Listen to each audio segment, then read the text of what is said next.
evening once again, everyone. I'm Lawal Temitope and I'll be your co-host for today. I'm also a proud representative of DigGeoNaija, the team behind this initiative, the DigGeoNaija University Affiliate Program, DUAP for short. And I have to say that this one is close to home because I'm also an alumnus of Olabisi Onabanjo University. So it feels really great to be here with brilliant minds from the same great institution. Now we are about to dive into what we have to do today. And I would say today is not just your regular lecture. It is a hands-on geospatial workshop using QGIS, and it's all about giving you practical geospatial skills, exposing you to QGIS, and showing you how technology, mapping, and data can shape your future career. And this session is going to be hands-on, interactive, and it is packed with insights. And I promise you that you're going to walk away with real skills that you can actually use. So let's get started.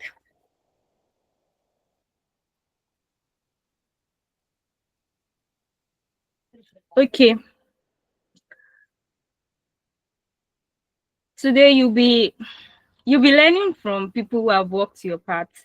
Two of our tutors today, Victoria Oludipe and Ayomi Bankole, they are also OOU alumni. That means everything you are going to learn today is 100% achievable. You are learning from people who sat in your seats not long ago. If they can do it, so can you also.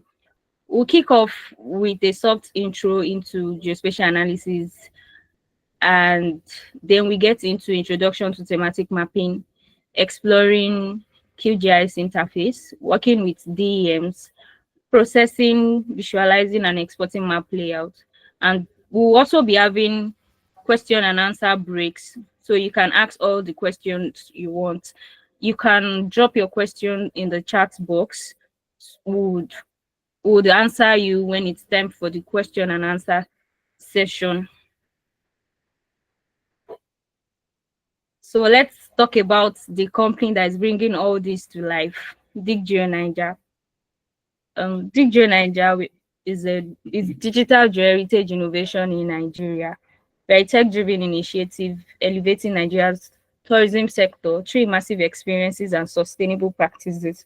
We're a team of geoscientists, geotourists, tech innovators, educators, working to preserve and showcase heritage in Nigeria using cutting-edge technologies. Our mission is simple but powerful, which is to enhance accessibility and conserve Nigeria geosites while also promoting sustainable tourism. Our vision is also to use cutting-edge immersive technologies and innovations to bring Nigeria's geoheritage to the world, while also ensuring preservation for future. What are products? We are not just here to talk about QGIS. We are also using technology to bring the natural wonders in Nigeria to life in ways you have probably never seen before. So we have virtual tour and digital experiences. Imagine climbing Olumo Rock without leaving your room. Yes, it is possible with DigGeoNaija. 3D geosite models for academic and professional use. It's perfect for your projects. When you are writing paper, you can contact us. Thematic map and Excel cards. Our thematic map, we have varieties of thematic maps from population densities to water bodies. Our thematic map break down data in a way that is easy to understand. And our Excel cards, you can scan them and you're already watching educational content, and all these are affordable. GIS and DEM maps. If you're interested in geospatial analysis, we've got the real tools for you. And yes, students like you can also use them for research work for your projects also. We have site works and merchandise.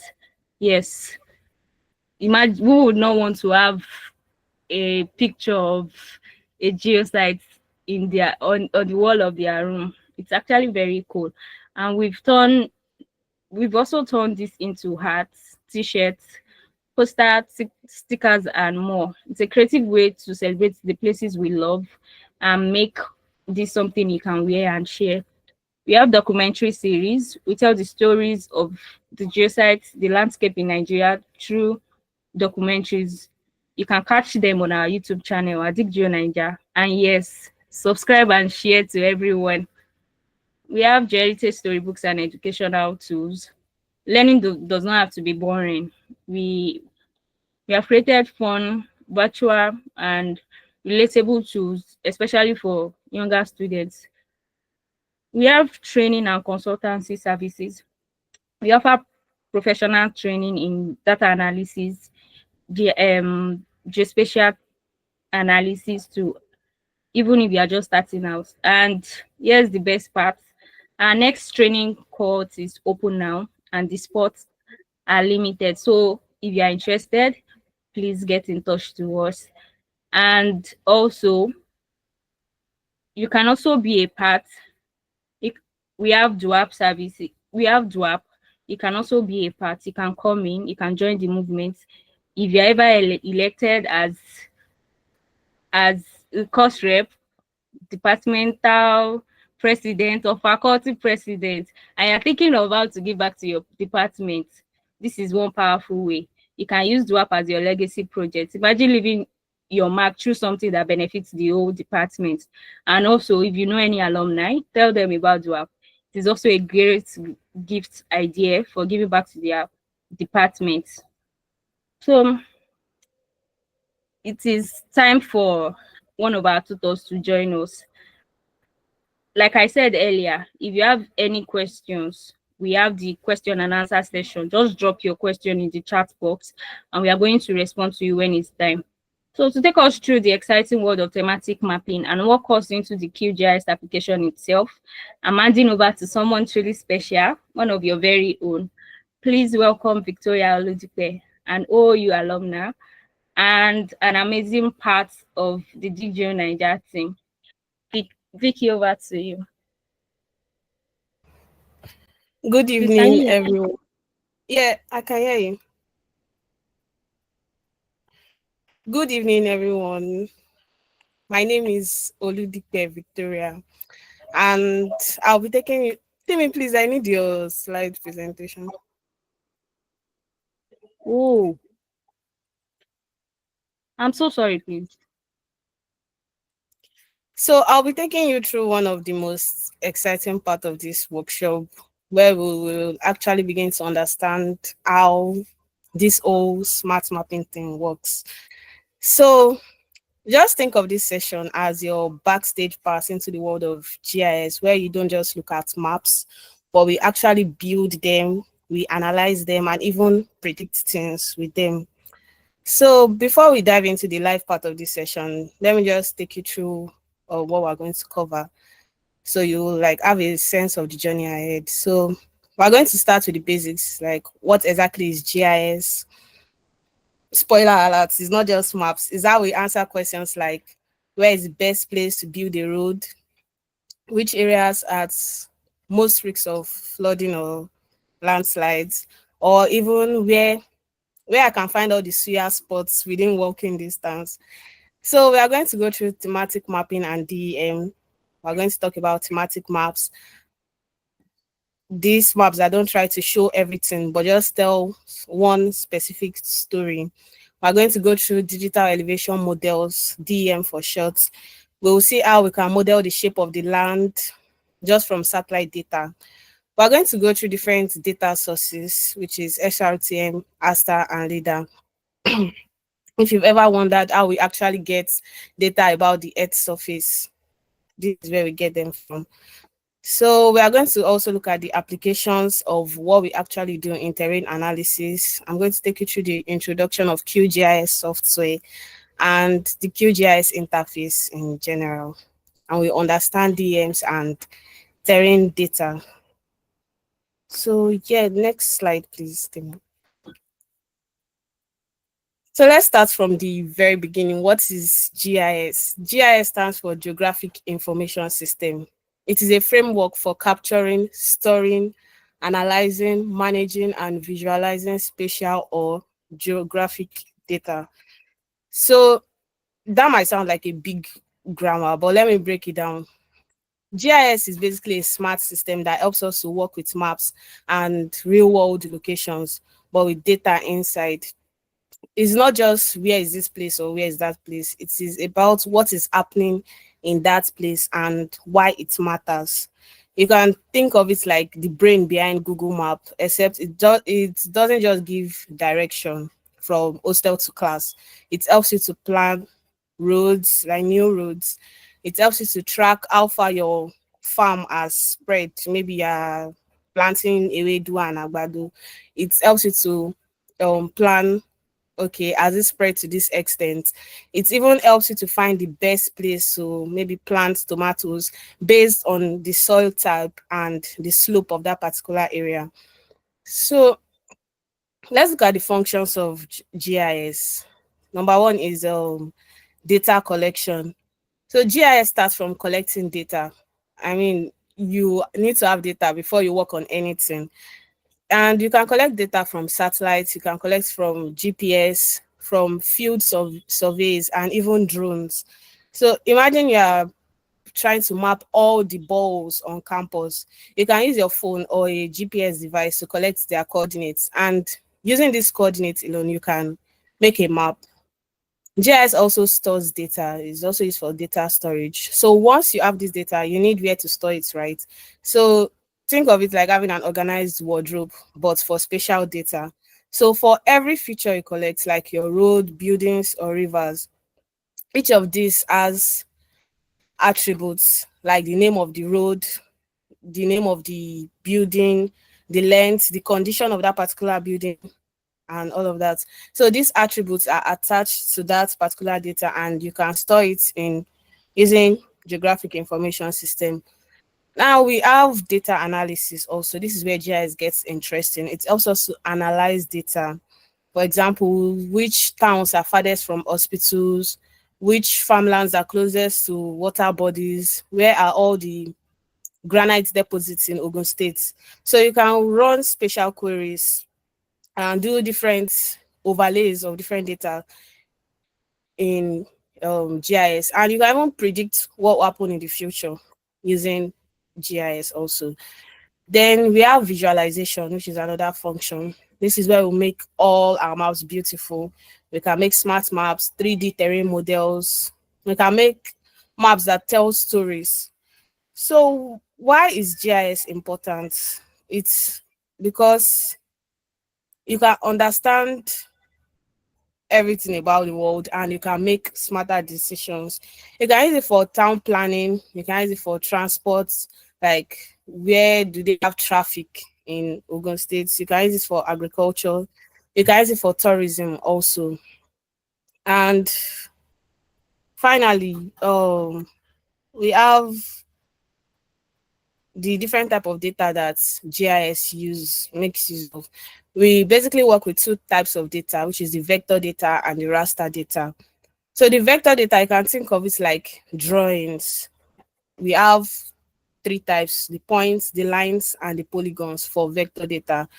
Your points data could be like the different ATM locations in OU, the different jollof rice spots you have, like Pepsi, Twins, and all of that.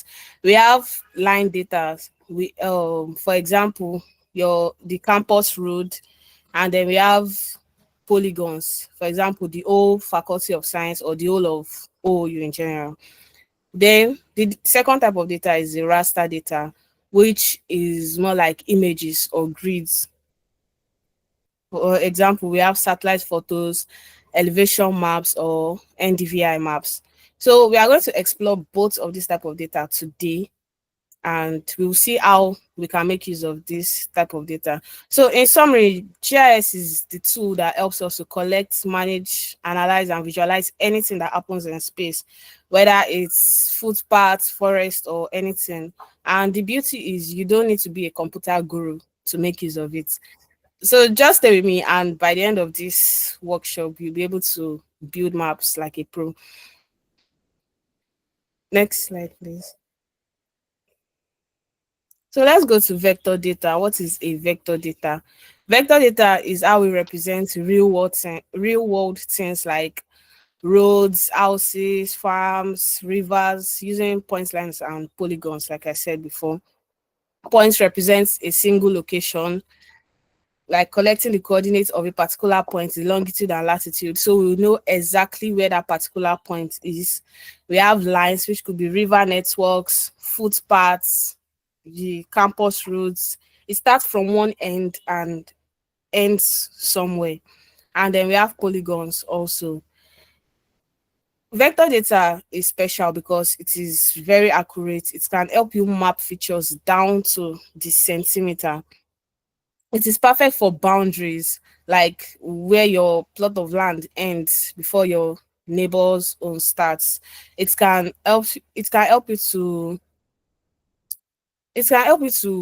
analyze a lot of things in GIS.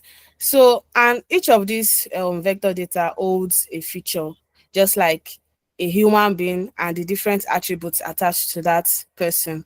So you can have a vector data, let's say like the geology department, having the coordinate of that particular point, then the attributes attached. What's the color of the building? How many students are inside the building? How many lecturers? How many attached to our vector data, and they are stored in the attributes table in QGIS, just like your Excel spreadsheet. So these are the features of vector data. And they are stored in different file formats. We have the shape file, which is stored as .shp, and it is very common in Nigeria. We have JSON, which is web friendly. We have KML, which is also used in Google Earth, and we have the GeoPackage format also. This is modern and is also powerful. So we can style the different types of vector data in QGIS. I'm going to show you how to style some of them to make them look different. So remember, vector data is something that you can draw, just like dots, parts, or shapes, just like the image we have here. We have the point data, we have the polygon, and then we have the line. Next slide, please. Now let's go to the second type of data, which I spoke about earlier, which is the raster data. Let's say you have a picture. So imagine you zoom into that picture until it gets blurry, and then you start seeing tiny squares. So these squares are known as pixels, and that's what raster data is made up of. These they are made up of grids, like tiny boxes, and each of that box holds a value. The value can represent elevation, it can represent temperature, vegetation health, land use, for example, forests, water body, built up areas, or even satellite imagery of what the land looks like from space. So this is what raster data is, and it is perfect for showing things that changes gradually across space. For example, temperature. Temperature is not constant; it changes from warm to cold. So it is also perfect for vegetation and elevation. The Earth surface is not just flat. There are some high places and some low places also. So each of these grids holds a value, maybe for elevation, some 420 meters above sea level, and just like that.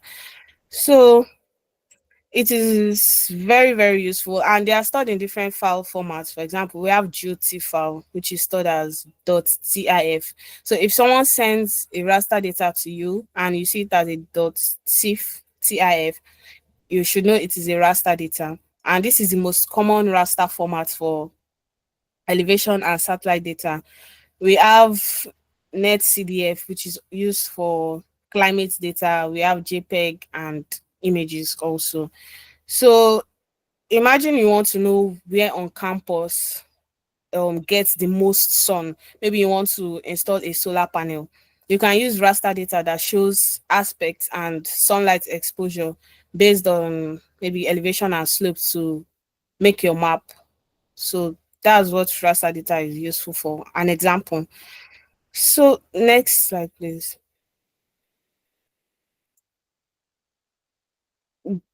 These are the different GIS analysis you can make use of using your vector data and your raster data. You can clip your vector data. I will show you some of these analysis while Mr. Ayomipo will show you some of the raster analysis that you can make use of using QGIS. You can merge your vector data. That means you can join different data sets to make one layer, and you can also dissolve them also. This next slide. So now let's go to one of the coolest type of maps that you can create, which is a thematic map. A thematic map is a type of map that is specifically designed to emphasize a particular theme or subject area. It is a map that tells one story. It doesn't try to show you everything. It just focuses on one topic or a particular theme. So if you want to do a group project, for example, and someone says, okay, let's create a map of Nigeria showing all the mineral resources. That is a type of thematic map because the theme is mineral. Or you want to show where all the maize plants are in Ogun State. That's a type of thematic map also. It is different from a regular map that shows you everything like mountains, everything in one map. So we use thematic maps to help us see patterns and understand relationship in space. For example, where are the most schools, where is tourism booming, which zones have high solar potential and all of that. So in short, a thematic map is just focused on telling one story. So next slide, please. Let's go to digital elevation models. This ADM is basically a 3D map of the Earth's surface. It shows you where the land is high, where the land is low, steep, flat, rugged, or sloped. So instead of using your leg to climb every hill to measure, okay, this is how high this place is, a DEM lets your computer do it for you using satellite data. So there are two types of DEMs. We have the DSM, that's digital surface model, which includes everything you see. If you look from above, like your buildings, the trees, street lights, it's like viewing Iwoye from a drone, where you see all the trees and the buildings on the surface of the earth. That's a DSM. While a DTM, which is a digital terrain model, this type of data strips off everything that is on the earth surface except the land itself. So it is a clean map and it is made up of just the land alone. So those are the two types of DEMs we have, and they are very useful for terrain analysis. Next slide, please. So we have different sources of DEMs. We have SRTM, we have ASTA, and we have LIDAR. So first of we SRTM, this stands for Shuttle Radar Topography Mission. So imagine a space shuttle orbiting the Earth's surface and sending radar waves down to measure the land's elevation. So this data collects elevation of the Earth's surface and it covers almost the entire globe, but its resolution is about 30 meters. So that means that each pixel in the map represents a 30 by 30 meter area. That's each square. So the accuracy is moderate. It is usually between 10 to 30 meters, and it is also very useful for large scale studies like understanding watershed or environmental modeling when you want a broad picture. So next we have ASTA, which stands for Advanced Spaceborne Thermal Emission and Reflection Radiometer. This one is a satellite instrument that uses reflected light and thermal signal to gather data.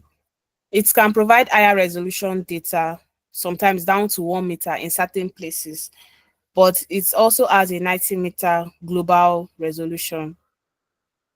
So in some areas, it is better than SRTM, especially since it helps you collect multispectral data and it helps to analyze vegetation, minerals, and more. It is often used in remote sensing and earth science studies also. And finally, we have LIDAR, which is light detection and ranging. So this is a type of radar, but instead of radio waves, LIDAR sends out laser pulses to measure distances very precisely. This one is not common in Nigeria. I don't think they've started using it in Nigeria yet. And it has a very high accuracy from centimeters up to meters. So these are the different sources of DM data that we have. Next slide, please. So we have different applications of what we are doing here today. We have one geological and geophysical study.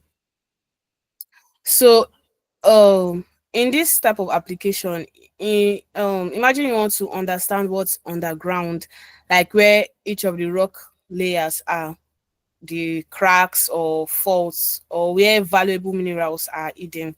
We can actually use GIS, which is like a digital map that shows many types of information at once, and DM also to show the shape of the earth surface. They are very useful to map rock formations, that's the fault lines and mineral resources. It is also used to find places that are dangerous, like areas that have landslides, earthquakes, or volcanoes, just by looking at the shape of the land. So GIS and DM, they help scientists to understand the earth structure and the risk that we have on the earth surface. Just like looking at this map, this is the geology of Cameroon. So here on the map we have the different volcanic zones, the map of Africa. So this is a type of thematic map that just by looking at it, we have the geology of that area there. We can look at where we have volcanoes happening, and this is a very beautiful map that you also can create on your own. So next slide, please. Someone is laughing. So we have another application which is in land use and environmental monitoring.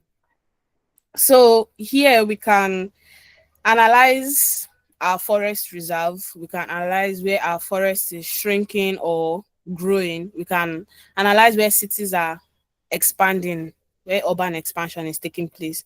So this is one application of GIS. You can use it to also track your biodiversity, that's your animals and plants, especially in protected areas for conservation efforts. It is very important for conservation of endangered species. So we can see that it is not only useful in geology, it's useful in every aspect. In medicine also, you can use it to map the different malaria zones in Nigeria, like this particular place, so malaria Shani. So you can also see the example here where we have the built up areas. We have areas where there are vegetations and volcanic regions also right there. So next slide, please. Another application is in hydrology and water resource management. You can use it to map river basins, watershed boundaries, and flood prone areas in a particular place you want to work on. It can tell us where rivers collect water and where they can discharge their water also. It is also used for checking water pollution, groundwater levels, and it helps us ensure clean water supply for people also. So you can see that it has a very wide range of application. Next slide, please. Thank you. So we also have climate and weather analysis also. It is this tool helps us to show how temperature and rainfall vary across a region, and maybe where areas where that experience extreme weather conditions like storm or drought. And we can also understand how climate is changing over different places at different times, so different communities can adapt better. This is next slide. Next slide, please. So now we're going to the live demonstration. I don't know if you've ever heard of QGIS. So that is the software we're going to make use of today. And we're making use of it because number one, it is free. We all like free things. And it is an open source software that helps you to create, analyze, and visualize maps using different geographic data. Think of it like Photoshop, but we are using maps instead of photos. And with QGIS, you can work with different types of data, satellite images, elevation models, and data about roads, rivers. Think of anything you can make use of QGIS to analyze it, especially if it is a format that the QGIS can accept. So let me quickly share my screen and show you some of the analysis we'll do today.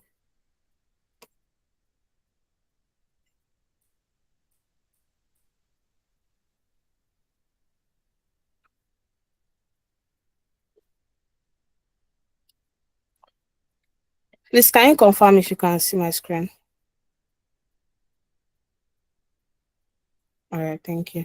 So if you've installed your QGIS, this is how the interface looks like when you open it up.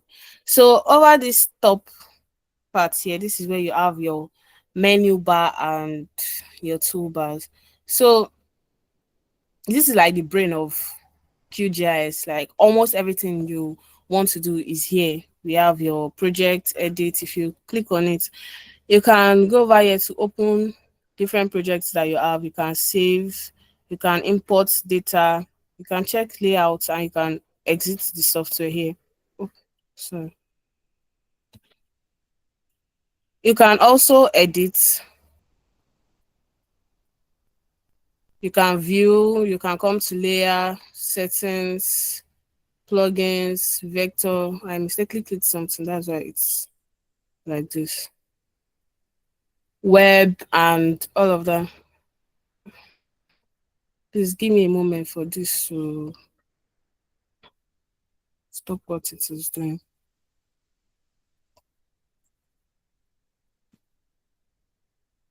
Okay.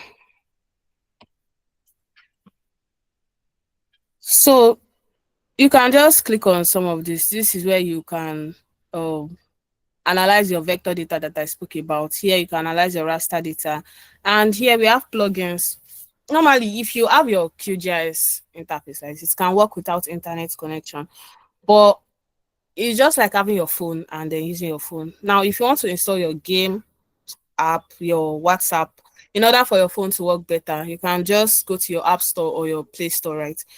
The same thing with QGIS. If you need some other plugins in order to make your QGIS work faster, you just come to the plugins tab, manage and install plugins, and there you can see a lot of other things that you can install.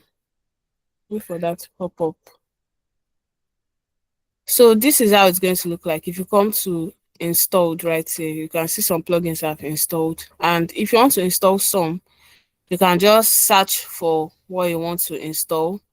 And is let's say I want to install this autosave here. I'll just click install plugin and it's going to install into my QGIS. So right here you have your toolbars where the shortcuts of most of what you need to perform your analysis is. You can zoom in, you can zoom out, you can pan your map. If you hover over it a little, you see some of the, you can create new print layouts, you can save your projects and come to quick OSM. Now here you have your layers panel. If you start to analyze your maps, any data you add to your software, it's going to be displayed here. And right here, you have your browser panel. Here, this you can get different stuff from here, like your OpenStreetMap. If I should drag this and put it here, you can see that this is a map. And if I come to my layer here, it is already added. I can right click on that and remove the layer if I don't need it. Now below here we have our status bar, we have the coordinates. Now if I'm moving my cursor around, you can see that the coordinates is changing. That means each and every spot here is location on the earth surface. We have the scale, the magnifier, and the coordinate reference system.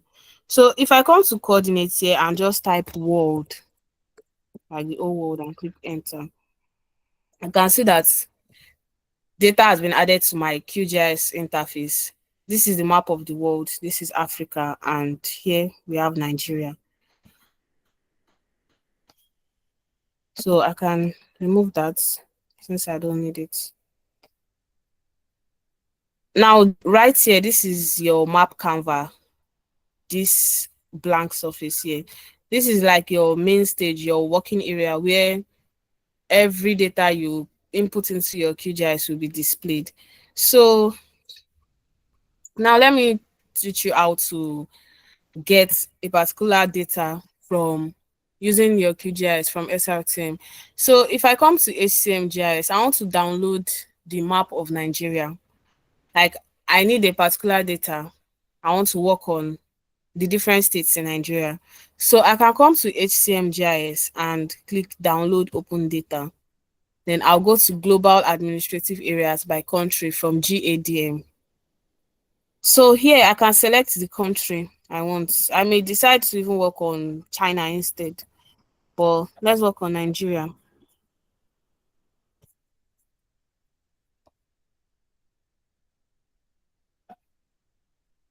So this is Nigeria. We have 3 levels of details, and I can just click apply. So it's going to tell you the estimated size, and I'll just say yes. So that is downloading. The 3 levels of details includes the shape of Nigeria itself, the different local governments in Nigeria, and the different states in Nigeria. So the download is complete. So click OK. So we can see that data has been added to our QGIS interface. Now, the level 0, this is just the shape of Nigeria itself. Then we have, if I uncheck this, I can see level 2. These are the different local governments in Nigeria. If I should right click on this and show labels,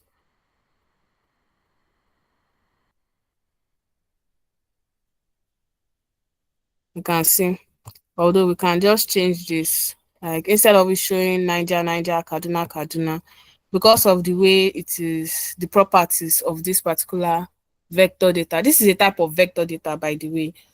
I can just decide to change the labels. Instead of it being, I'll just change it to name 2 and click OK.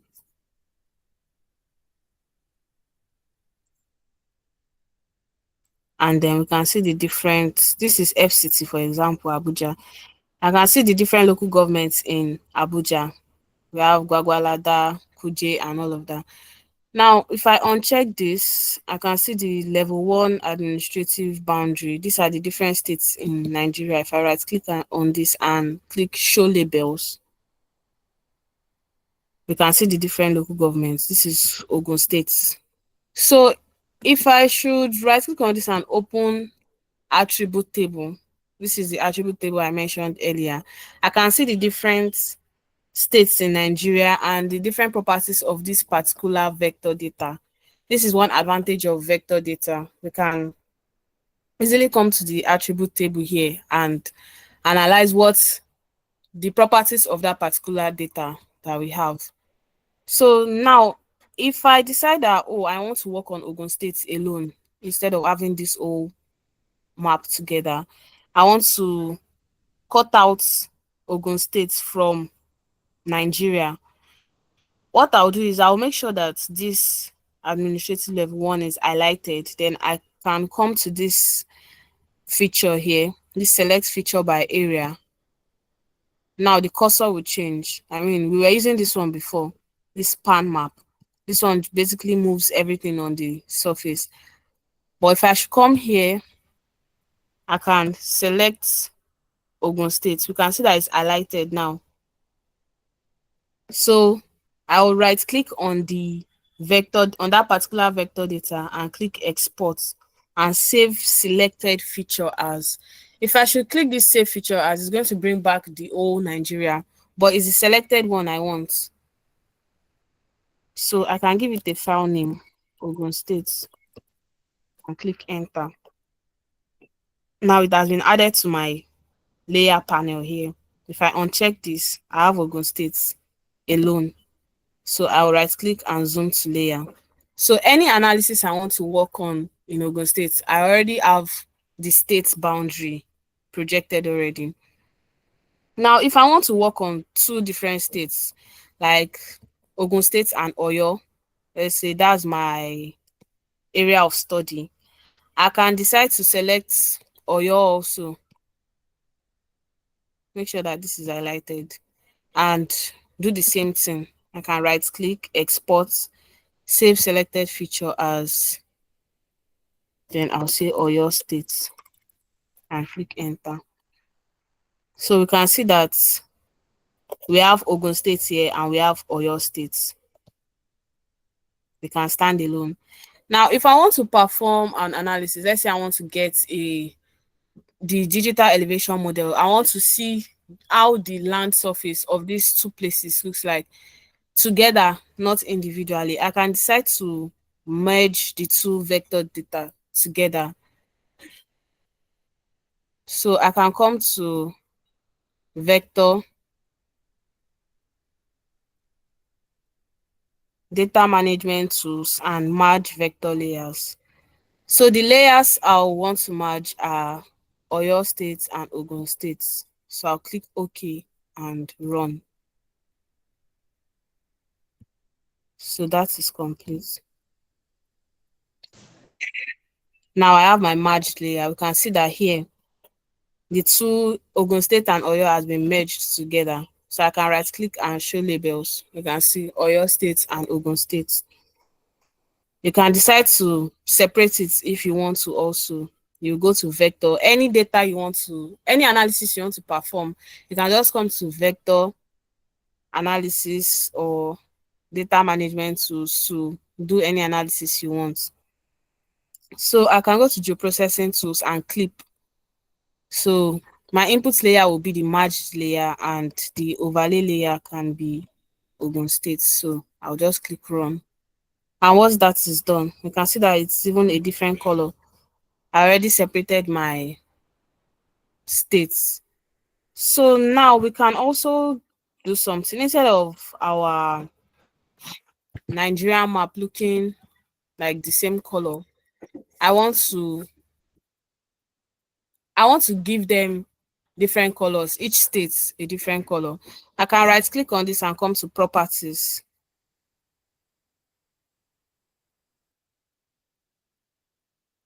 So here I can come to symbology. Instead of it just being pink all through or single symbol, I can come to categorized and value ABC name 1 and just click classify. So here we have the different colors that each state has turned into, and I can click OK. So we can see now that this is a different version of what we had before. So you can perform different analysis in QGIS. And Mr. Ayo is going to take us how we can analyze raster data. Now, finally, let me take you through coordinate reference system. This is very useful in your analysis. A coordinate reference system, this is like a set of instruction on how to draw the earth surface on a flat, draw the earth on a flat surface rather. So imagine you're holding the earth surface and you want to draw it on a sheet of paper. You can make use of your coordinate reference system to do that. So it is like a language a map speaks. So QGIS makes use of this coordinate reference system to align the earth surface on a flat sheet of paper. So we have two different types. We have the geographic coordinate system, which makes use of the longitude and latitude, and it's in degrees, for example, here. And we have the projected coordinate system. For example, like this now, it is in um, geographic coordinate system. But if I want to change it, I can change it to projected coordinate system, and the units are in meters or feet. That means you can measure the distance accurately, and it is very good for analysis. Like if you want to build a road, for example, you can convert your data to projected coordinate system, so you can measure it in meters. So if you want to do that, you can just come to this place here. This is the current coordinate reference system. As you can see here, this is EPSG 4326. But if I should click on this, I can decide to change it to a projected coordinate system. You can see that this is the general one that it was in before. And I can decide to change it to another UTM zone and click OK. So you can see that the coordinate has changed. It is now in meters. So these are some of the analysis we can do on QGIS. This is just a few of them. And that is it for today. Thank you so much. Mr. Ayo will take you on the raster analysis.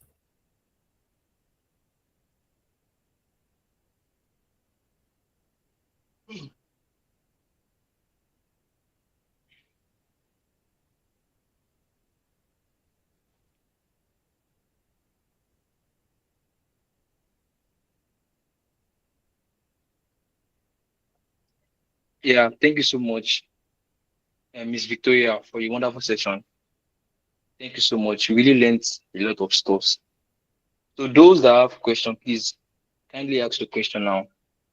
If you have any question for her, based on what she has discussed so far, use of GIS, DEM data, loading your plugin, downloading plugin, and all of that. If you have any question, please kindly raise your hand, please, so you can ask your question.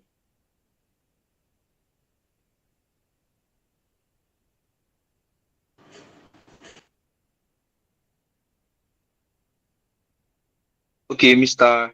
Idris Olashubumi, please ask the question. She's here to answer you. Okay, yes, ma'am. Thank you so much, ma'am, for the session. It was really insightful. So I want to ask, when it comes to using QG, can we use QGIS for geochemical studies? Like, um, like how will I put it? Take for instance, want to study the chemical element, like like the chemical elements in an area. Is it possible to use it, and like how can one use it for? I don't know if you get my question, ma'am. Okay, Yeah, I think I sorry, get your please. question. Okay. She's here to answer you.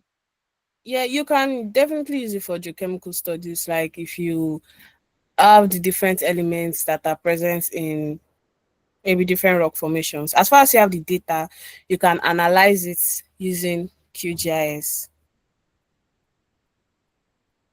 Is that okay, Yes, Mr. ma'am. But also, Idris? I also have It's one like, more. Yes, ma'am. I have one more question. So when it comes to using the data, like does it require like exporting data to the software, or how does it work? Does it require exporting what? Does it require exporting data to the software for further analysis, or how does it actually work? If you have spatial data, you can just import it in your QGIS, and once you are done with your own map layout, you can definitely export it to be printed. Oh, I don't know if I'm getting the answer to your question. Oh, yes, yes, ma'am. I understand now. Thank you, ma'am. okay, sorry, ma'am. I think what he's asking is that, like, softwares like maybe TechLog, Petrol, and Glog, that you have to import your data into the software. Can we also do that for QGIS? Yes, you can. Okay. Is that answered, please? Idris. Okay, he said yes. Does anyone have any other question, please? Before we move on, kindly raise your hand or ask in the chat box, please.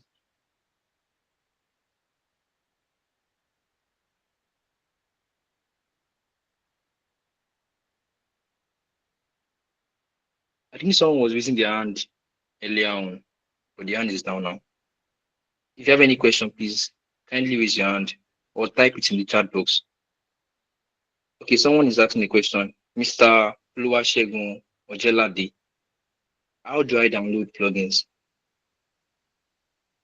Any plugin you want to download, just like the plugin I used to get the Nigerian vector data, you can just go to your plugins tab, go to download and install plugins, search for the particular plugin you want to download, and you can just install it. It's very, very easy.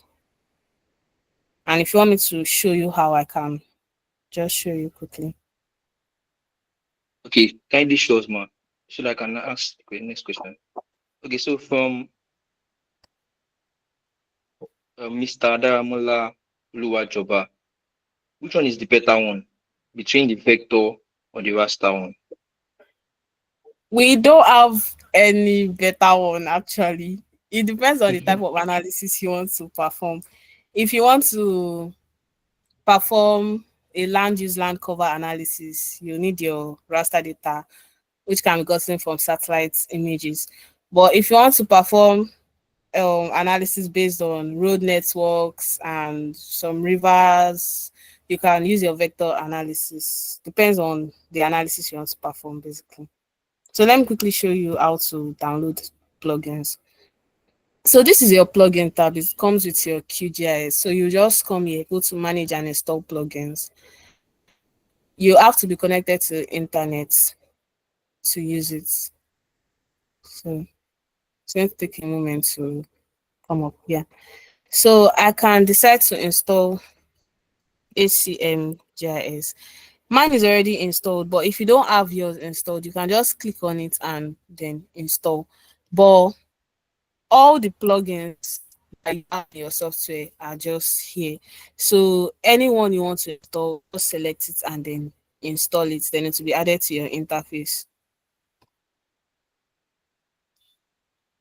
Please, are we clear on that? Yes, ma'am. Thank you so much for that. Thanks so much. Does anyone have, oh, sorry, please. Mr. or Miss Anuluwapo Adisa, please kindly ask your question. This will be the last question for this session so that you can move on, please. We still have another session to go to. Good afternoon, Mr. everybody. Anuluwapo, Am I good afternoon, audible? sir. Yeah, we can hear you, we can hear you. My question is, how can I combine multiple layers like soil, vegetation, and population all together for spatial analysis? Sorry, please, we can't hear you very well. Can you rephrase your question? I mean, how can I combine multiple layers like soil, vegetation, and population for spatial analysis? You can do that by just adding the different layers to your QGIS. It's like when you want to make your burger, you have your bread, which is like the country shape file, for example, just like the three different level of administration we have in Nigeria. We have the normal country boundary, which could be your soil data. We have your, you said soil, population, and one other one. Vegetation. So your population can be, your soil data might be on top of your population, like, oh, the amount of people living on this particular place, the type of soil in that area. So once you have these layers together, they can come in individually, but when you put them, you can stack them together to give a meaning to your map. Thank you. Mr. Ayo is going to show you how to do something like that for terrain analysis. Yeah. Thank you. Thank you. So, Mr. Anuluwapo, I think that's very clear. So, if there's another question in the chat box, so we're taking this last one for this session. Based on Mr. Andrew's question, how do I import data from Mr. Shegun Ojelade? So please, can you hear me? Yeah, I can hear you.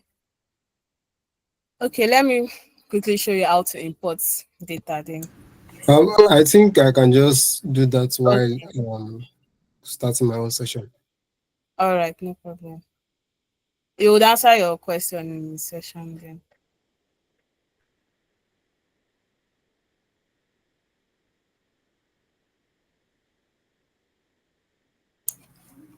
Okay, good evening, everyone.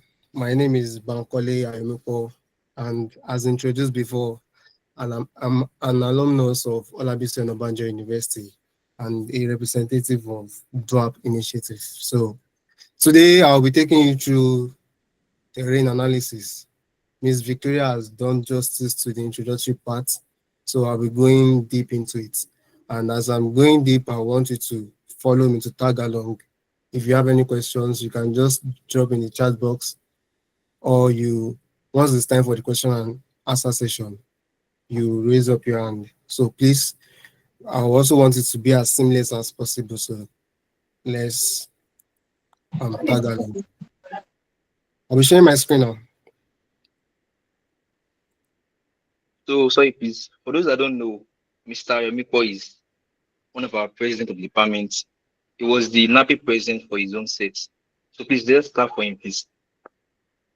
He was part Thank of you those for that brought our department to the forefront of almost everything we are doing today.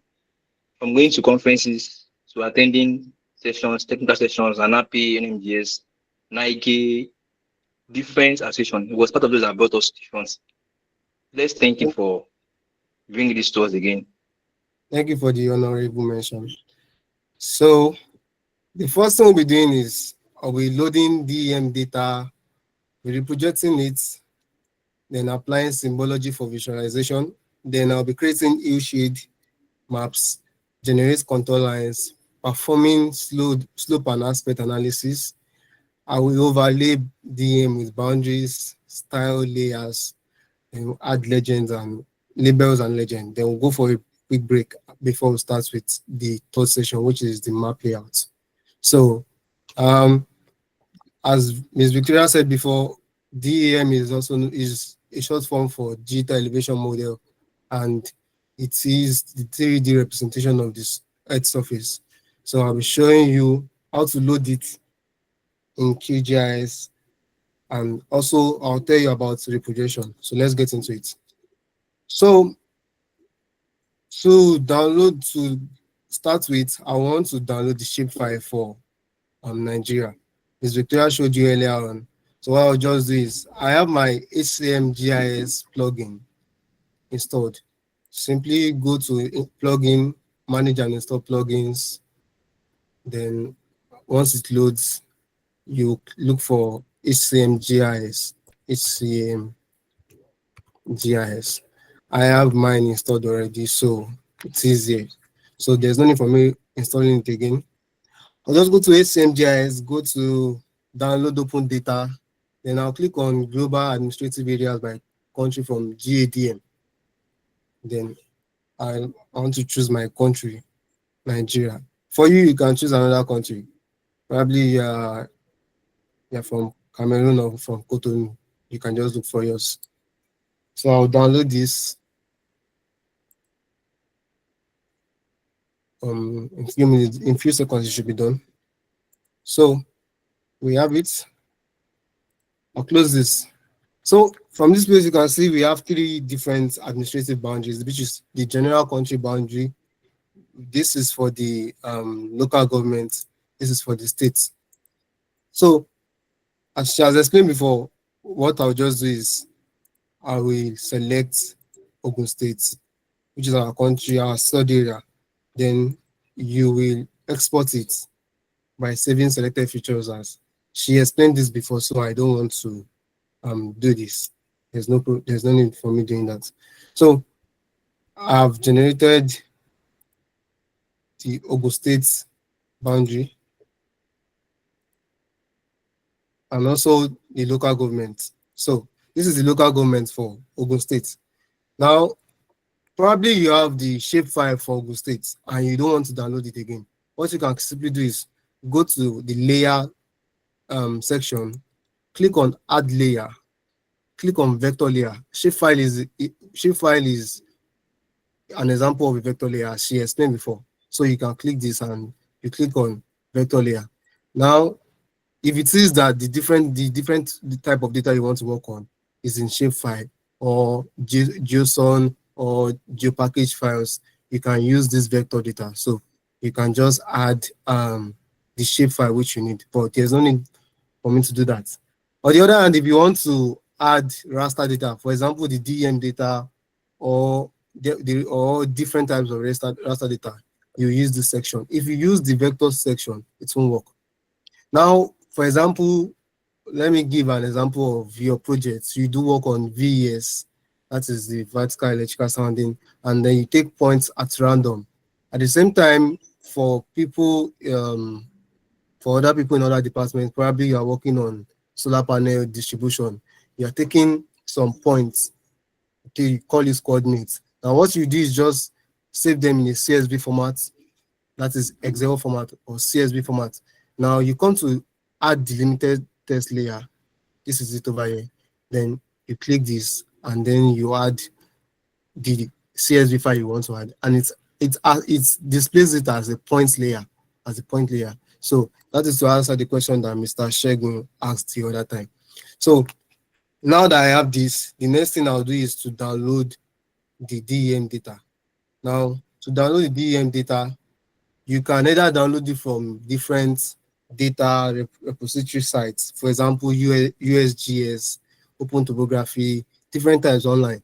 But to make the work easier, because we all like to do easier stuff, right? So what I'll just do is download the Open Topography DEM downloader, just the way I explained the plugins. Just look for Open Topography DEM.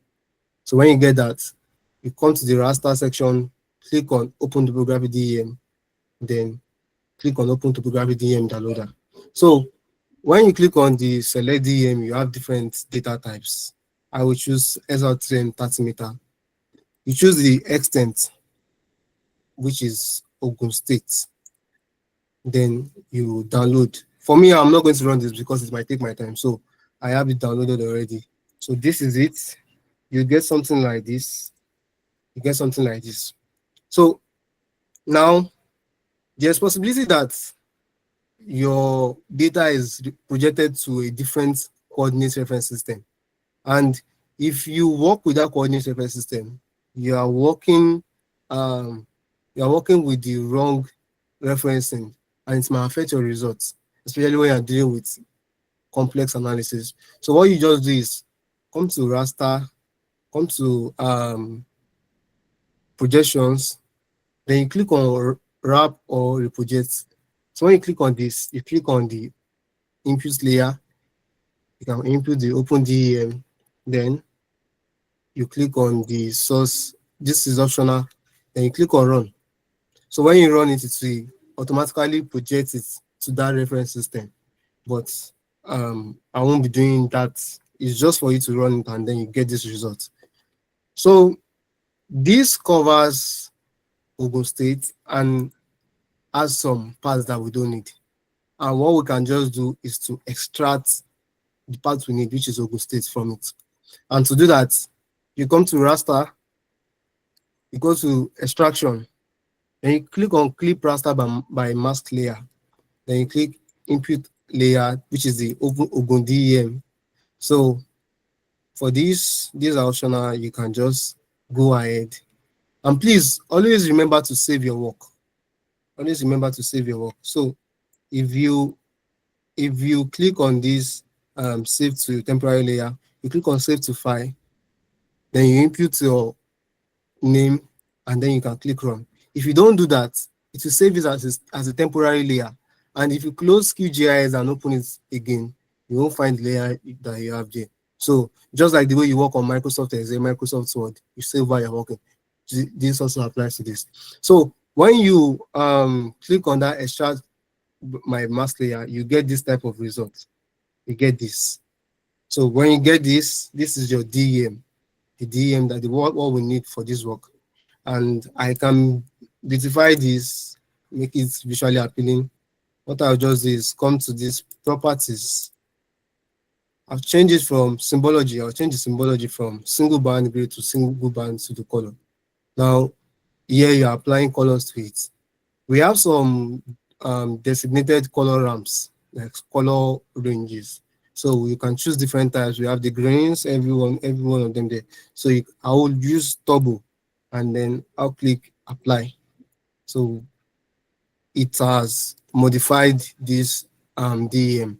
Now from this place, if I should show you the legend, you can see that the elevation rises from -1 to 336, and that is there that the place with deep blue colors are those places with lower elevations, while these places with bigger with higher elevation with the yellow colors are those ones with higher elevation. And if I should toggle on the Ogun LGA, I'll be doing that later. So so you can from there you can see the different local governments that have higher terrains and local governments that have lower terrains. So from this, then we can move on to the next thing. And the next thing I'll be doing is I'll be generating the hue shade. Now the hue shade is a representation of reflection of sunlight on the surface. So it tells you it shows the areas that it shows how sunlight reflects on the surface. So to generate that, you go to raster, you come to analysis, then you look for hue shade.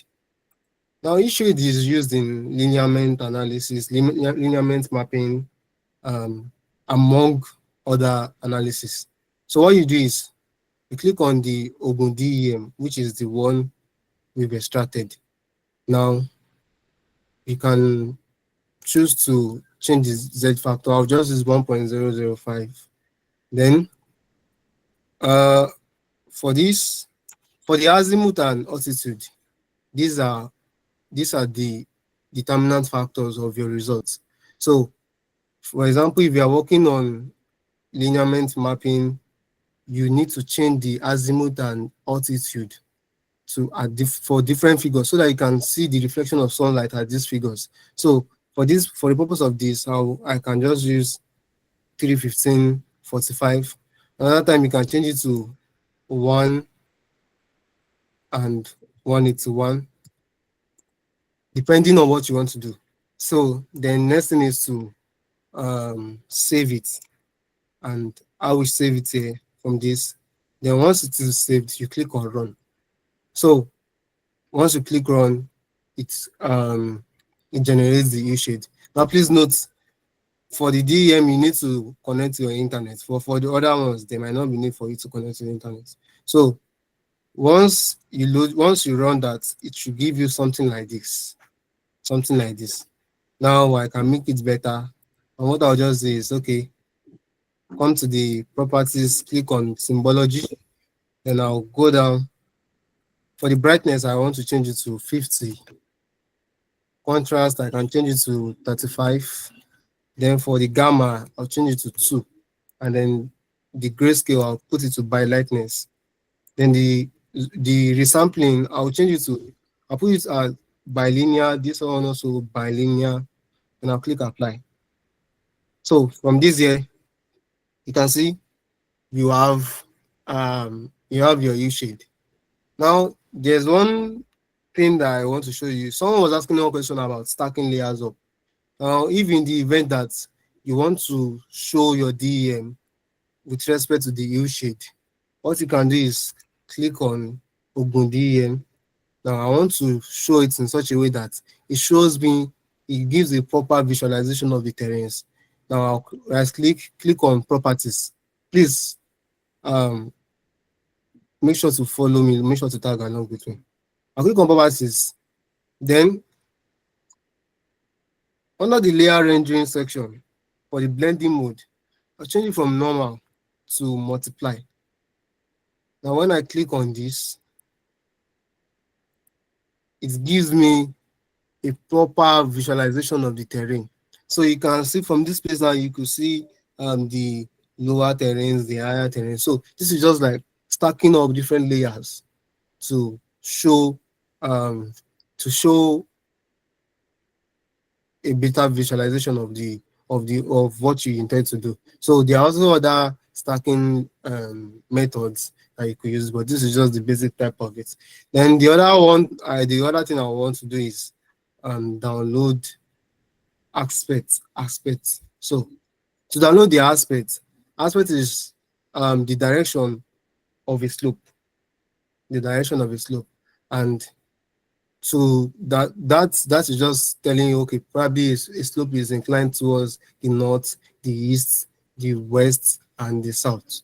So the slope is the steepness of a surface. I think you should know that, how steep a surface is. So now, when you are generating aspect map is to show you the direction of a particular slope. So if it is directed towards the 0 degree, it is directed towards the north. If it is directed towards the 90 degree, it is directed towards the west. So it's just like as if you are going in circles, you are going in clockwise direction. So to do that, I'll just click on raster, click on analysis, click on aspect. Then I'll click on the Ogun DEM. Please, if you have questions, you can just drop it in the chat box. I'll click on Ogun DEM. Then I'll just save it. I have this. So maybe I should just even generate one, so it won't look like as if I'm just generating. I'm not showing you. So I won't save this. I won't save it. Let me click on run. So once you click on run, this is the aspect map. So it's the same thing as this, which I've downloaded before. So let me just remove this because I don't want to confuse myself. So now I will display this. So this is the aspect map. Now we need to visualize it. To make it more visually appealing, because for some people it might just look like this is just jargons. So let's make it more visually appealing. Click on pseudo band, pseudo color. Okay, I'll leave it as linear. So for this, then I'll just click apply. Now you can also change it. Okay, you probably want to change it to quanti. When you change it to quanti, you have this. So you can play around the different modes, but let me leave it as continuous. So I'll click apply, then I'll click OK. So this is your aspect maps. From this place, from your legend, you can see everything that, okay, the places of 0 degree, those ones are inclined towards the northern direction. Places of lighter, the degree of inclination increases as you move up. So I've generated aspects. Next thing I'm going to generate is I'll be generating slope. So everything follows a similar pattern. What I'll just do is come to raster, click on analysis, then I'll look for slope. Then I'll click on the Ogun DEM because I will be using DEM for this work. Click on run. But please always ensure to save. I'm not saving because of purpose of the meeting. I have it saved already.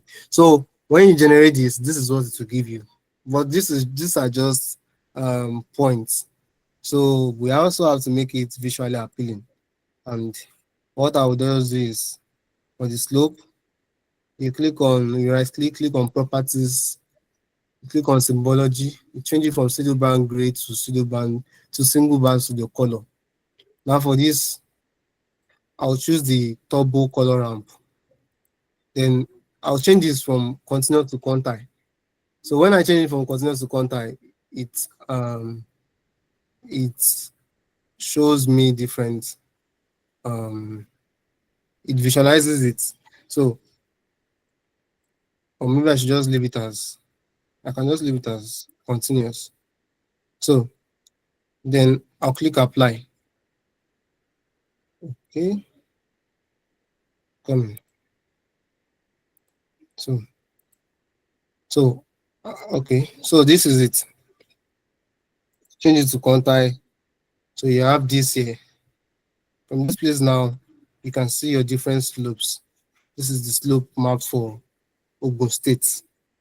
Now, with this, you've generated the different terrain analysis maps. And these are not the only terrain analysis maps that you have.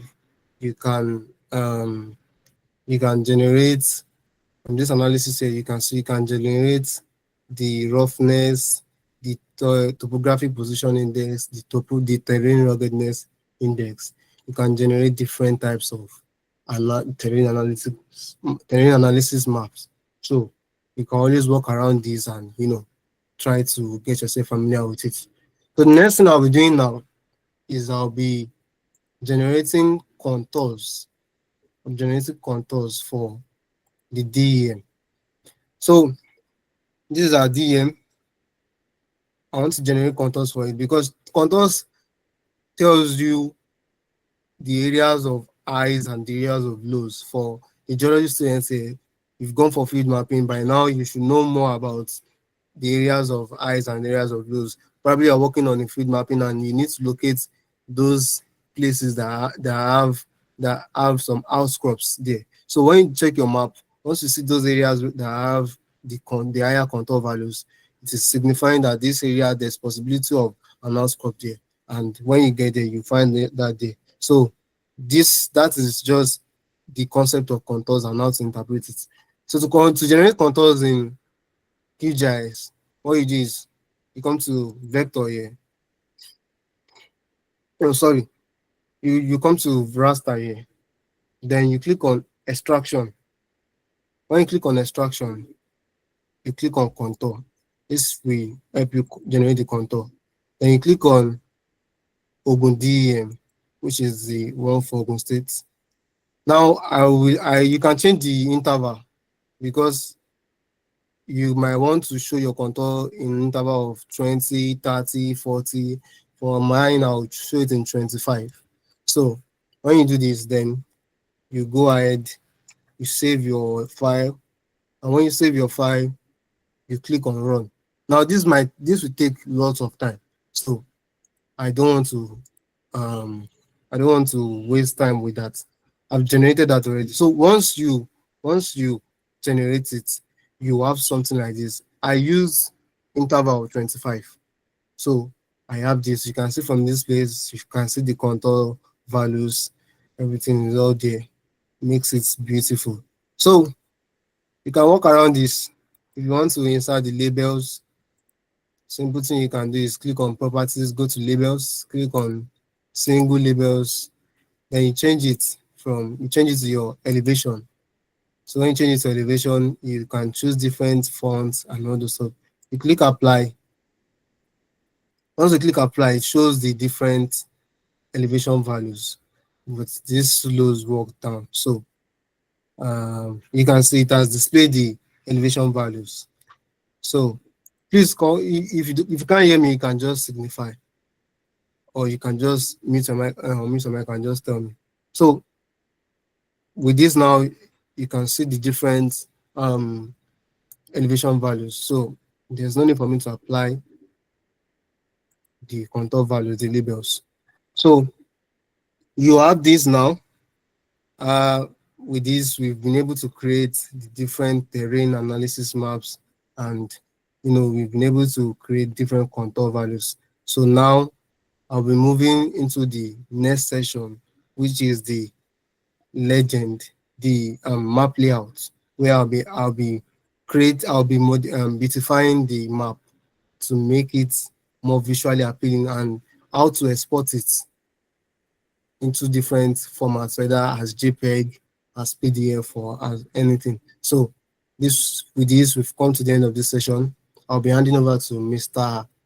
Benga to coordinate the break and question and answer session. Thank you very much. Wow, thank you so much, sir. That was very, very good. It was very detailed. Maybe we have a recording of the session later on, so you can go through some of these things that you said. Thank you so much. Thanks so much, sir. So You're yeah, welcome. if you have any other question, let's raise our hand, please. Or you can also type it in the chat box. Let's have questions. I know you have a lot of questions to ask. Okay, there's one on already here. Mr. Olashibomi Idris, let's have your question, please. I just want to go ahead. Yes, sir. Thank you so much, sir. So actually, concerning the color code, so I just wanted to ask, is there a specific like a standard color code to use? Like how do I say it? Is it turbo that is the standard one, or which one, sir? Or we can just use anyone? Okay, so based on what I said earlier, there are different color ramps. The color ramps are just like already classified color values, color ranges. So you can choose any one. It is just to make it more to portray the information there. On another hand, if you have probably based on what you're doing, you have some predefined classification that you want to use. What you can just do is go to you can classify it yourself. So you can do that. But when you walk around the symbology, you see how to do that in QGIS. Then so for example, if you're working on land use, land cover, you can just classify that yourself. But on another hand, it's just for you to choose the predefined color ramps, and then you have what you would want. Okay, so Mr. Idris, does that answer your question? What he's saying is that depending on what you are working on, if you're working on vegetation of an area, the land cover an area, you have different color codes that you can use. I think that's what he's saying, please. Yes, sir. Thank you, So, sir. okay, thank you so much. Does anyone have any other question, please? You can either raise your hand or you can ask in the chat box so I can read it out for our speaker to answer.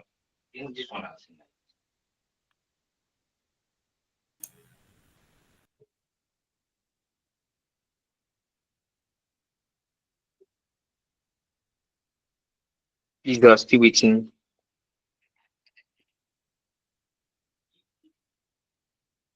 Okay, Mr. Ayomiko, I don't think there's any other question. Okay, Maybe we can move so on with the session, please. I think everybody is getting what I'm doing, so it makes it all good. Yes, sir. So I'll continue with the map layout.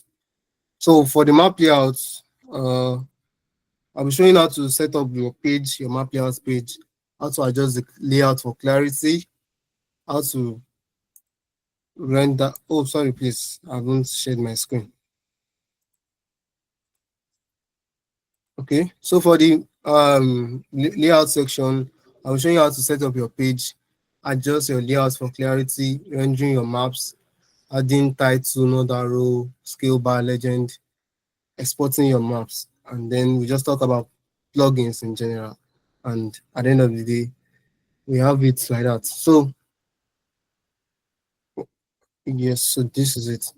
Before I move to the map layout section, I'd like to teach you one thing. Probably you want to add base map to your canvas. What you can just do is click on HCMGIS. You download the plugin as I've explained.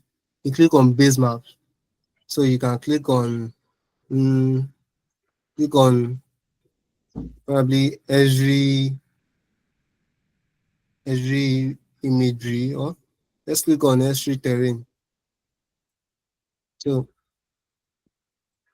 I'll push this down. Okay. Or let me just remove this. You can click on different types. Let me add the open street map. So this is there. This one is better. So this now you can see the the surrounding countries, the surrounding states, local governments. So what I'll do, I would like to add boundary around the DEM data. To do that, I'll just change the color of this extracted Ogun State vector shapefile. So to do that, I'll just click on symbology. Let me remove the label. Click on symbology. Then for this, I'll change the color. I'll reduce the opacity so that it becomes transparent. Now click on apply. So I have the boundary around my DEM data. Then I also want to show the LGAs, as I said earlier, so that we can see the different local government around Ogun State. So I'll just do this. I'll reduce the opacity of this one also. So change it to 0, click OK. Then I can add labels. So for the labels now, I'll click on single labels. Now the name 2 has the name uh, of different local governments. If I should click on name 1, it's just call everything Ogun State. But I can change to name 2. Once I change to name 2, then you can change the font, the style, the size, just to beautify it. Then I'll click on apply. So from this place now, you can see the Meko Afon, Abeokuta North, Yewa North, Bafemi Wode, Kene. The Jebu North, where Agoewe is located, you can see it compared to other local governments. It has it has lower elevation. But let's move on with this. So now I've created this. I'd like to show you how to make this, to put it into map layouts. Is there any question? Please, if you have any question, just put it in chat box or wait till the question and answer session. So to create a map out layout just means that you want to make it ready for exporting into pictures or PDF. And to do that, what you just do is click on projects, you click on print, this new print layout. Once you click on print, new print layout, it brings this out. Alternatively, you can use the Control P. Once you use Control P, you have it. Then you can name it. I'll name this one DUAP OOU. So you click on OK, it brings out the map layout. So the map layout is where you perform the beautifying touches on your map. And this is the Canva where you make everything you want to make. Now this place is the item pane where all the items you add to your Canva are outlined here.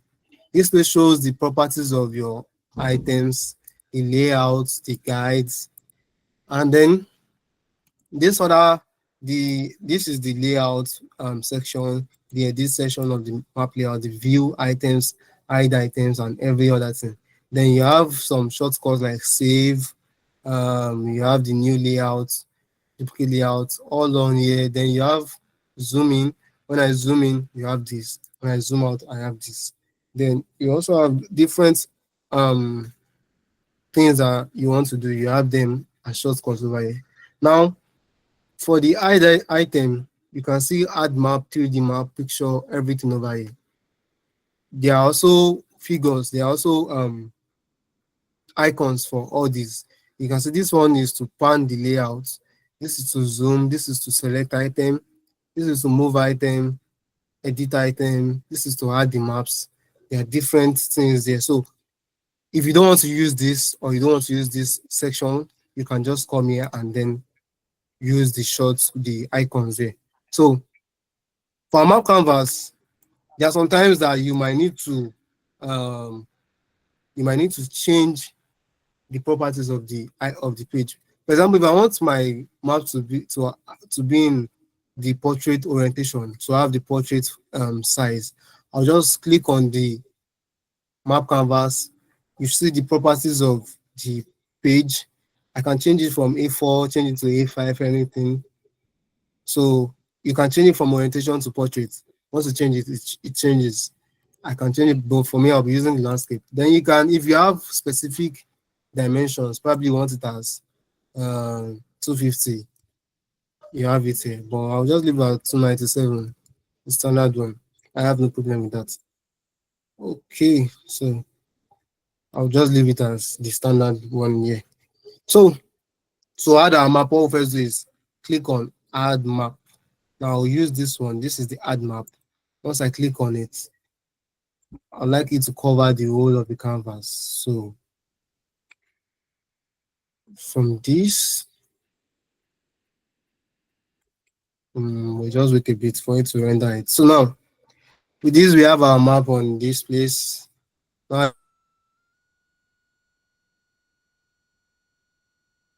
you want to probably so with this, when I click on it, I can make it larger or make it smaller. You know, I can point to the left, point to the right. Just leave it as this. So from this one here, you have your map. And you can see on your item pane, you have it listed here as map 1. So now once you've done this, the next thing you can do is to add your scale bar.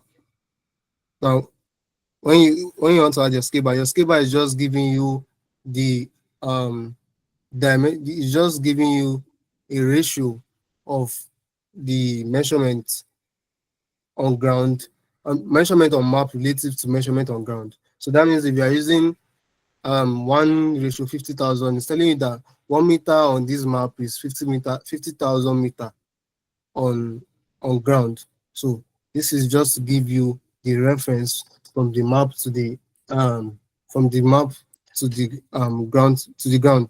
So to do that, you click on add scale bar. Let me use the add item section. Now when I do this, I'll click on add scale bar. So I'll add the scale bar. And once I add the scale bar, yes, we have it here. So the scale bar is okay for me. I'll just leave it as this. Then the other thing you can do is add not arrow. For geography students, geology students, you know that for your map, there needs to be a not arrow because you need to show the direction of your map. So to do this, I'll click on add not arrow. I will draw the not arrow here. So I have my not arrow. Now there is the SVG browser, which is the scalar vector graphics browser. These are like predefined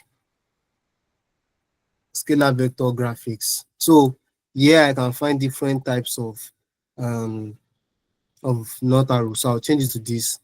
I'll change the color from white, I'll change it to black.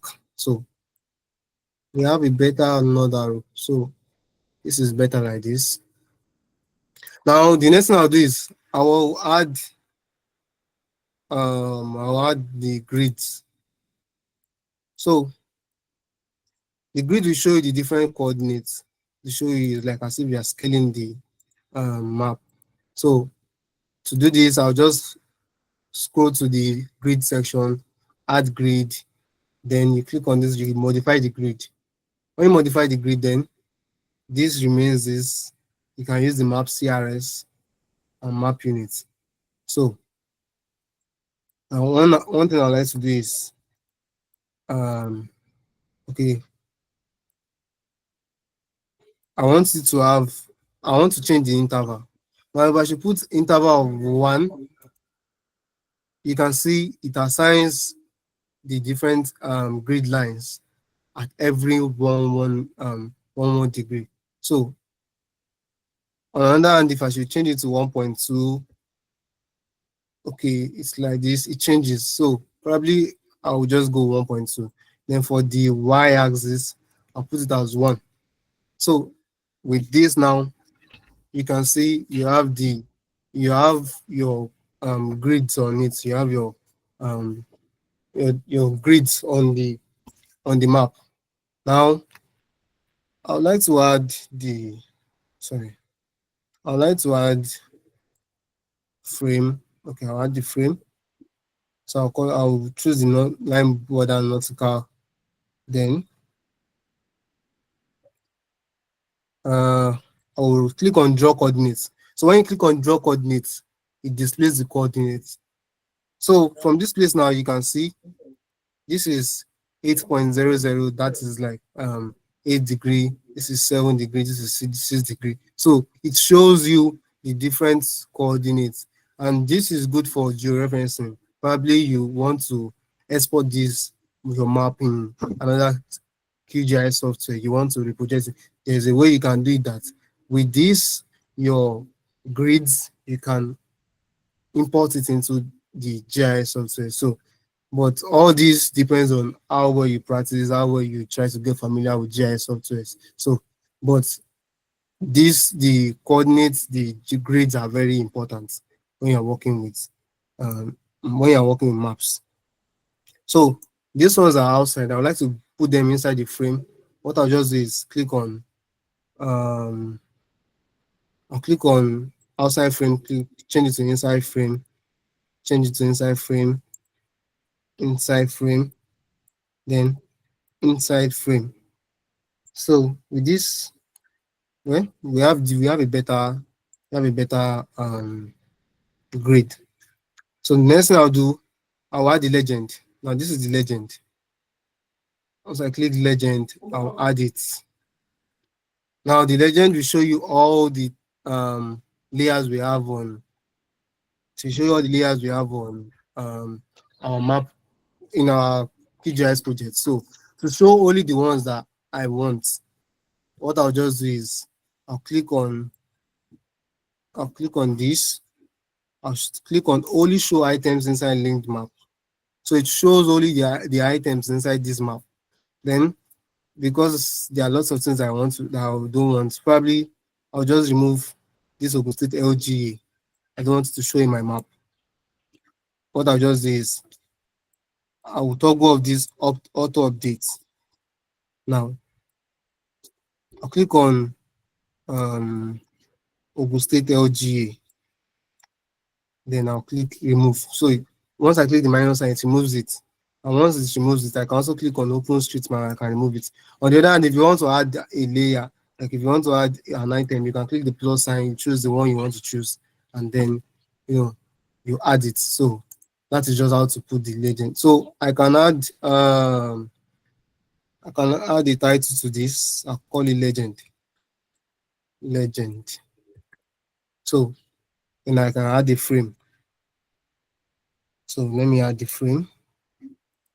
With this now, we have a better legend. Then another thing, probably want to add picture. Maybe you want to add your logo, or you want to, while you're working on land use land cover, what you can just do, add this. For the purpose of this, you can just change it to raster image. Then you click on this place to locate your picture, and it shows you the different pictures that you have. So so I can just, for the purpose of this, I just use this. Then so you can add different pictures that you want to add, and that way you add your picture there. So probably if you are working on land use land cover, and then you want to show the percentage distribution of some features like vegetation, water, everything, and probably you've done that in a pie chart. You can just insert the pie chart as a picture using this format. So I won't be adding picture. The next thing I'll be adding here. So I've added the not arrow, the scale bar, the legend. I want to add an inset map. So an inset map shows your study area with reference to the administrative boundary of the country. So if, for example, I want to show that Ogun State, this is the location of Ogun State in Nigeria, you can do that using the inset map. And to do that, what you just do is, before doing that, I have to make sure that any changes I'm making on my main map does not take effect here. And what I'll just simply do is I will lock the layers. So you click on your map, you go to the layer section, you click on lock layers, you click on lock style for layers. So then when you do this, you will go back to your main map. So you do this, and let me change this back. I'll change the color. I'll change the color to red. Let me just choose this red. So now, so I can label this. I'll label it as Ogun. You can change the labeling, change the font. So let me choose area black. Choose area black. Change the size to like 15. I'll click apply. So I have this now. I'll toggle off this. Then the Nigeria shapefile, the Nigerian main administrative boundary, the administrative boundary 1, you have this. So you can also change the color. Let me choose this green, this type of green. So Now, oh, so with this now we have our Nigerian map, and then it shows the location of the state, our study area. So from this I can change I want to change the outline, the boundary. So I want to change it to 0.5. Then so this it's okay like this. So to add it to your map layout, then you click, you can see upon all what I did, upon all the changes I did, it did not take effect. If I should click on this mistakenly, it spoils all my work. So what I'll just do is add map, then I'll click add map here. I will add the instance map here. Can you see it adds it automatically? So when it adds it, then you can now make your changes. Let me add the let me add the frame. So I've added the frame. You can also add grids and everything, but I won't be adding grids to this now. So you can also make this one bigger. So make it bigger. So I'm coming. So you can, so this is okay like this. Now for once you're done with this, then you can add your scale bar. When you add your scale bar here. Now this scale bar for this place, because it's a smaller place, it has it's you have to project it very well. So you can modify your scale bar. And once you do is come to the properties section, then from this place it has a fixed width. That's the reason why it is like this. So I can change it. I'll change it. I'll click on fit segment width.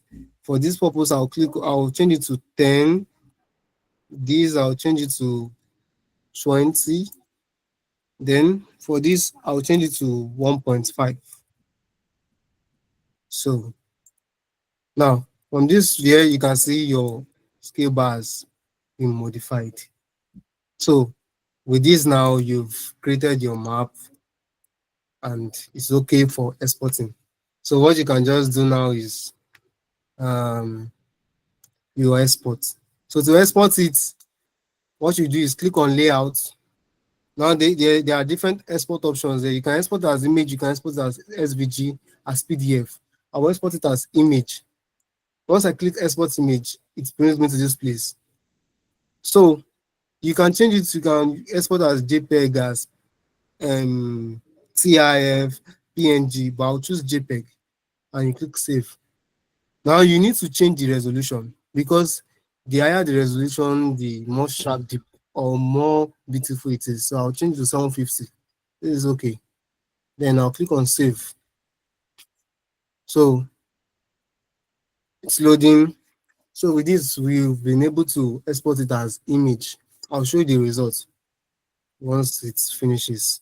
So that is just the basic, that's just the main process of exporting your map to make it visually appealing. So if you are working on your base map, probably for your project, the study area map, this is just what you can just do to create your study area map, and with this, you are good to go. So it's still loading.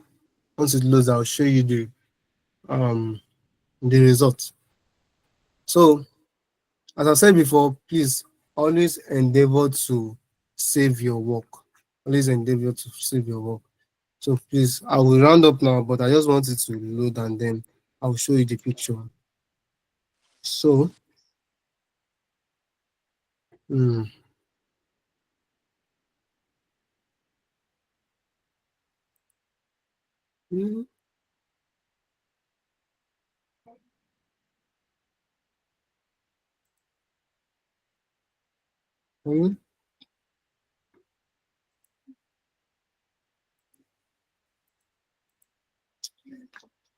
okay, so I'll be handing over now. I think it's quite slow. So, but I won't stop sharing my screen. Once it loads, I'll just show you the results. So with this, I've come to the end of my session. Thank you once again for listening. I appreciate you all. Thank you all. And I'll be handing over back to the hosts.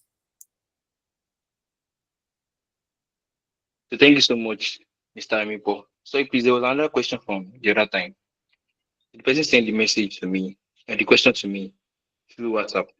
So the question is, how do I use this in terms of hydrogeology? So imagine my project uses water and I want to work using GIS. How do I generate maps showing rivers and vegetation? That was the question from Okay, person. okay. So in terms of when you talk about hydrological analysis, the thing is that every project or everything you want to work on has a designated workflow. So, for example, if you are working on delineating potential groundwater potential zones or in using GIS, there is a particular workflow for that. So what you need to do is you have to check for journals related to that specific, or you have to search for different works relating to that. Then when you do that, once you get the workflow, then you conduct different analysis based on the workflow. So for hydrological analysis, for example, groundwater potential, you generate the flow direction, you generate the watershed, you generate this. So that you are following a sequential order. So you have to get the workflow, you have to know what you want to do before you start it. So once you know the different analysis you are going to conduct, then you take it one by one and then you generate those maps. So I hope I've been able to answer that question. Then the second question is that also I noticed GIS generates two-dimension maps. Can you can it also generate maps in 3D? So QGIS can generate maps in 3D and we call it 3D models. Because of time, I can't show you that. But you can always check. You can always check more. You can portray your terrain in 3D mode, and that way you are able to move around. You are able to scroll around about it, see how it is, and everything like that. So even this work that I did now, I can portray this my DEM map in 3D. So it shows me the elevation. It shows me the terrain surface with respect to the elevation. So that's it. I hope I've been able to answer that question. Yes, yes, yes, yes. Yes, sir. So should we wait for the map to load properly, sir? Or can we have more questions?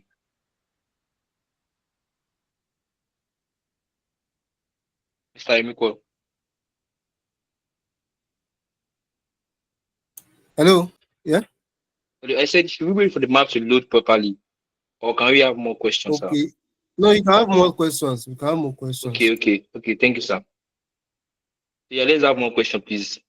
If you have more questions, kindly raise your hand, or you can ask in the chat box, or you can send them to So me. Anyone. if you Okay, the can see map is my here already. screen, the map is here. You have this here. So um, think because the resolution I'm working with is very high, the background picture is not the background base map is not there. But if you want to do that, you can just export as PDF, and once you export as PDF, you have your base map aligned. You have the base map displayed beneath it. So that is just how it is. So if there are any questions, you can ask. Okay, one question from the chat box. Good evening. Is there a recording of this space? Okay, so we are not guaranteeing anything that you'll be getting the recording, because if you've been able to follow through, you'll be able to pick some things, and that was the reason why we said we should have question and answer session, so that if you don't understand some things, you can just get you to us. But we will work towards that. We will see towards making the recording available to the team. So to well, whether we'll do that or not, we'll get you to the ambassador and we'll pass the information across to you. So that is it. Thank you so much, sir. Thank you so much, sir. So let's have more questions, please. Oh, someone said most of us had network issues. That was why they could not follow properly. Yeah, we discussed it with the DigGeoNaija team and get back to you if they'll be recording for the session. So let's have more questions, please. If you have any other question, kindly raise your hand or you can ask the chat box, please.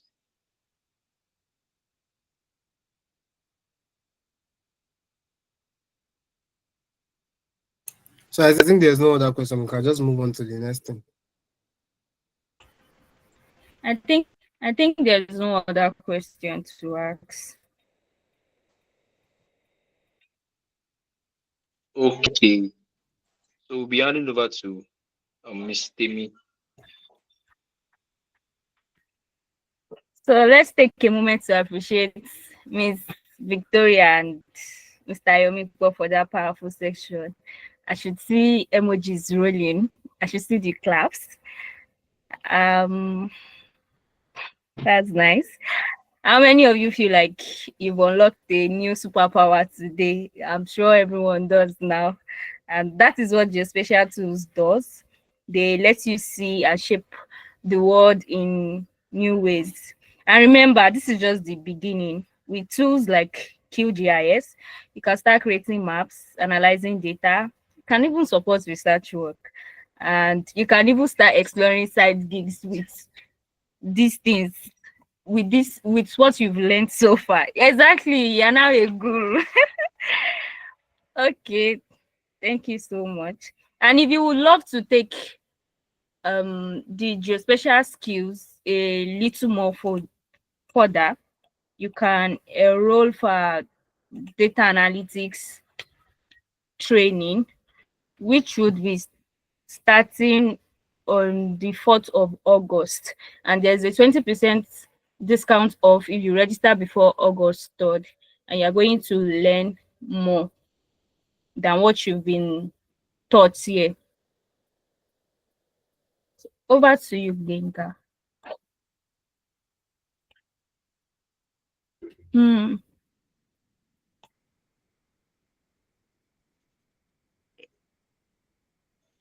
Hello, sorry, man, I can hear you. Hey, hands up. You can give your vote of thanks now. I'm sorry. Okay, sorry, please, I had network issues. So thank you so much to Mr. Yomiko. Thank you so much, Miss Victoria Oludipe, and thank you so much. Yeah, I'm still looking for someone that should ask you. The Awip family, Mrs. Lawal Temitokwe. My name is Lawal Susha. So thank you so much to the DigGeoNaija team, and also thanks to every student of Olabisi Onabanjo University that came to this session, that took their time to attend, share the flyers, share the links to every groups. And I hope this is a very good session for everyone. If they'll be recording for the space to be made available later on after discussing with the team. And also, I would ask for the what's it called, the slides of the session and share to the general group and also to those that are registered. So yeah, thank you so much for joining the session. Hope we have a wonderful weekend. And thank you. Thank you so much. Thank you, everyone. Yeah, definitely. We are family. We are whole family. No problem. So before we wrap up, let me just leave you with this. DigGeoNaija is not just an initiative, it's a movement, and we are transforming Nigeria's geoheritage into something digital, sustainable, and globally visible. And we are inviting you to be part of that mission. Whether you're a student, it doesn't matter if you are a geology student, there's a space for you here. If you want to train with us, join our upcoming cohorts. We have the geospatial analysis training, and we also have the data analytics training also. And you can reach us on the contact information that is displaying on the screen. And we are also located at plot 49 Wemco Road, beside County Finance, Ogba, Lagos. And you can also follow us on all our social media handles. I already pinned our WhatsApp channel in the chat box. You can also follow us. So thank you all for showing up. Thank you for learning and thank you for engaging. Keep exploring, keep creating, and never stop putting Nigeria on the global map. Have a wonderful evening.